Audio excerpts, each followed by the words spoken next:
Hello, my name is Jeffrey Kirk. So you want a blog for your business and you're not sure how to start? Or are you thinking about a blog and you're not yet convinced you should even have one?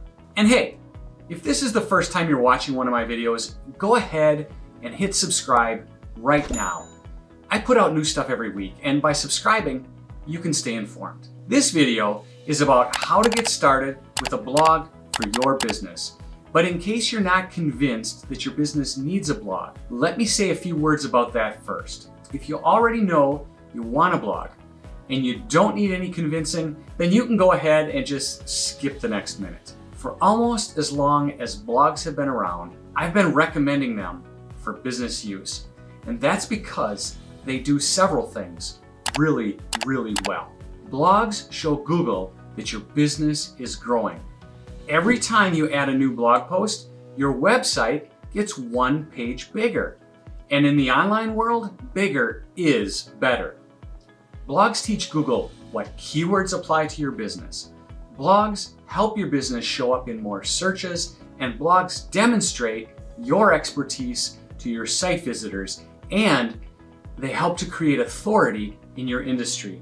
And this authority helps connect you to your target audience when they're searching for answers that your website provides. According to some numbers I saw recently, more than 409 million people view blog posts every month.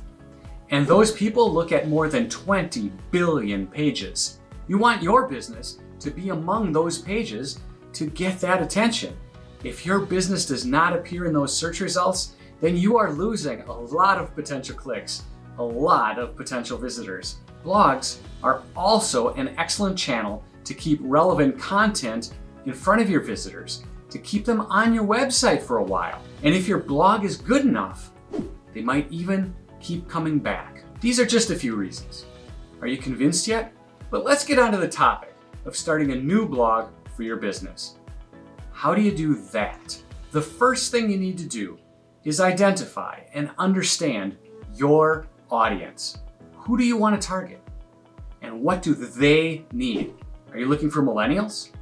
Or maybe new business owners? Whoever they are, knowing who your target audience is helps you focus on the content you need to create. After you identify your audience, now find ways to solve their problems. Whatever your content intends to do is directed to your target audience. What are their pain points?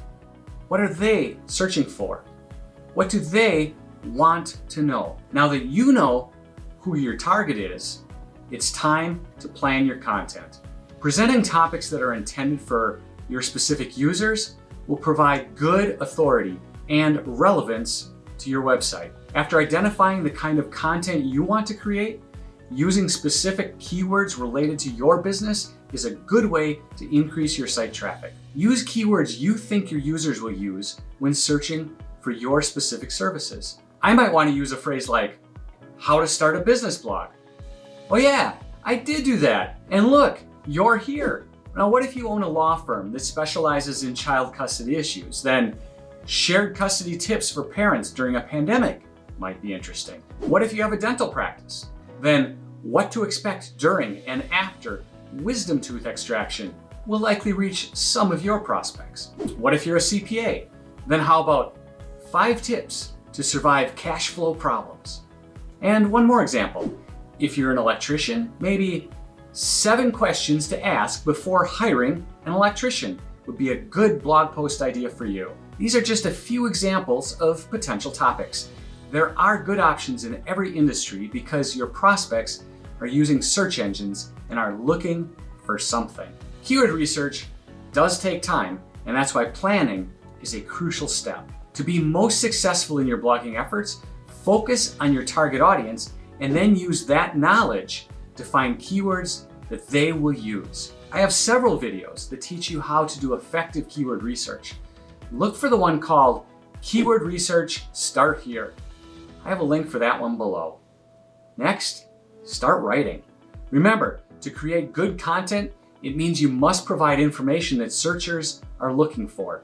Start with information you would like to share. If your blog visitors want to share it too, well, that's even better. but the primary goal is to provide the information that they are looking for. Also, remember to choose a meaningful title for your blog post. The title is the first thing your visitors see in the search results, and it can be the deciding factor as to whether they choose to click and see your site or not. The title must also be truthful and related to your content, otherwise you might get the click, but you won't keep the visitor. I talked about titles and description metadata in previous videos as well, so check out the links below to learn more about these things. Within your blog posts, it's good to include a call to action. While information is good, giving your audience an action to follow is even better. Calls to action can be simple, like, for more information on this topic, click here. This helps someone move deeper into your website, maybe onto a main page instead of a blog page, or maybe the call to action is that they should sign up to get something, or maybe they should call your office. It's up to you. Now, here's something very important. Pay attention to this. Post to your blog regularly. Search engines love new and updated content, so the more you post, the more chances to rank high. I see businesses that write a dozen blog posts and publish them all in one day, and then they never publish another. Doing this does not help you. This invalidates all the great benefits of a blog. What frequency can you handle? When you're first starting out, perhaps once a month is all you can do. Well, that's better than nothing. In fact, that's a lot better than nothing. Of course, 2 per month is better than 1. And once a week is better yet. You get the idea, but consistency is more important than frequency. So do what works consistently. Next, let's dive into some technicalities. What kind of blog should you have? WordPress is the most popular, and it's the one I would recommend. However, if you have a website created using a different platform, and that platform has built-in blog capabilities, then go ahead and use that platform. It's always best to have your website and blog integrated into a single site, if it's possible. If your website does not have the ability to add a blog, then you have 2 other options. First, you can migrate your site to WordPress, and then you'll have a blog. If your site is old or it's small, this could be a good option for you to do right away. But if your site is new or it's very large, you'll have to weigh the costs versus the benefits. The second option is that you create a second website for your blog. You get a WordPress blog site that remains separate from your corporate site. In this case, you effectively link the 2 sites together. You can include your blog in the main site's menu with a link that goes to the new site. And the blog site contains a menu that links back to the main site. This is not ideal, but if set up properly, it can work very well. Some other technical issues to consider: is your website easy to navigate? How long does it take for your website to load in someone's browser? Can your website easily adjust to small mobile screens?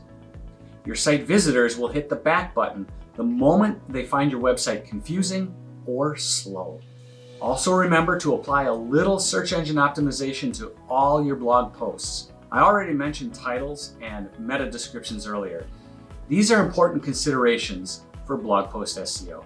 And be sure to optimize your images and use alt text. Images play a big role in attracting visitors to your site and keeping them there. Using the appropriate image and alternative text with images helps users understand your business more, and it provides additional value to your content. And image size impacts SEO as well, because files that are too large can slow your website's loading time, which has an impact on the overall user experience. It's often a big, bulky, featured image that drags down page performance. And finally, make sure your blog is shareable. What I mean by shareable is make sure people like your content. Social media provides a big platform for you to reach a tremendous audience to share your content. The bigger the audience, the more traffic you can get. The number of likes and shares or comments in these social media sites will translate to awareness of your business. And as people get to know your brand, it creates a chance for more engagement and potential sales. On social media platforms, be sure to tell viewers what you want them to do next by using calls to action that ask them to do things like comment, share, like, and subscribe, or even click through to your blog. Let's face it, starting a blog can be intimidating at first, especially when you have to start from scratch and you're staring at a blank white space in front of you. Maybe you want to get some ideas from my videos about different content types. Take a look at those. And finally, if you want more prospects to find your business in the search results, I have a free webinar to help you out. Get you to the top of the search results where you can outshine your competition. Look for that link below and please join me soon. Your business deserves to be seen online and I will help you get there. Thanks for watching and have a great day.